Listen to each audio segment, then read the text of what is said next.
Well, I'm Dr. John McClain, and thank you for joining me here on my YouTube channel. And I'm doing a series on short answers to tough questions. And this one is number 21, and it finishes this series until I get more questions for people or have more questions as I read the scriptures. But this one is an interesting one that was submitted to me.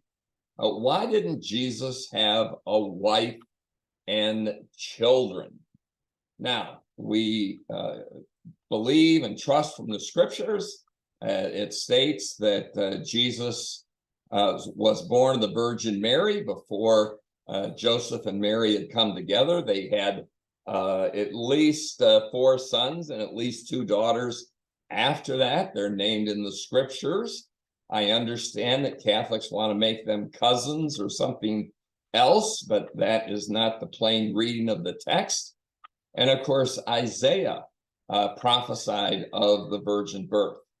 And the virgin birth was necessary in order to avoid the Adamic curse, as well as to deposit, if I could, the incarnation of the divine nature, John chapter 1, fully God, fully man, and the only God-man mediator between God and man.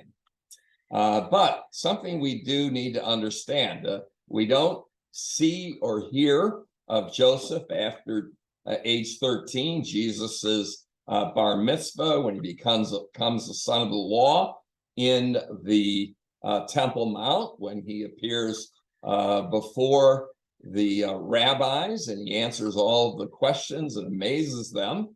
And of course, his mother gets upset because she forgets that he's a man now, and she's worried about where he has been.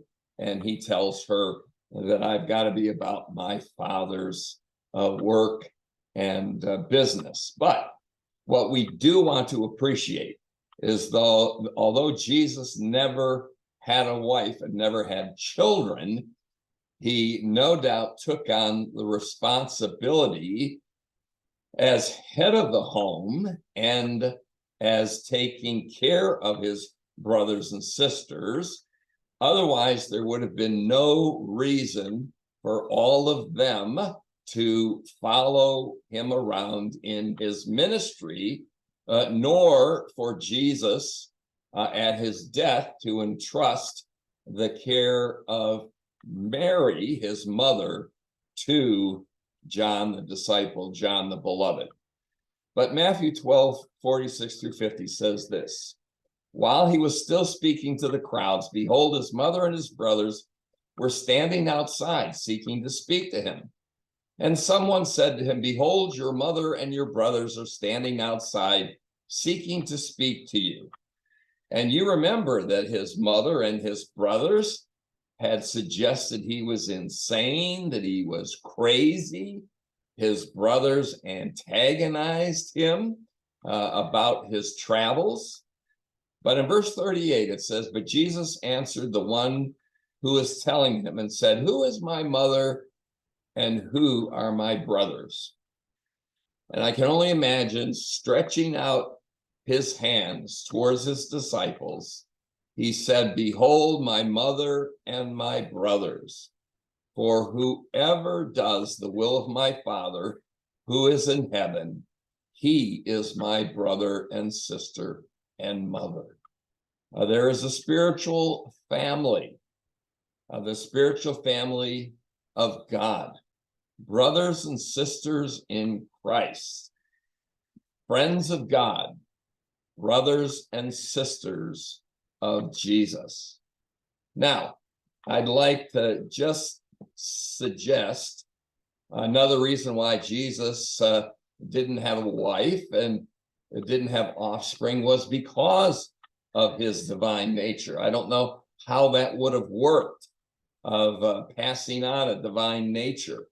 You do have that crazy interpretation of Genesis 6 that spiritual angels, demons who are sexless, who have no human physicality, produce Nephilim, with the daughters of men, and that's just wrong. And I've got that posted on my website.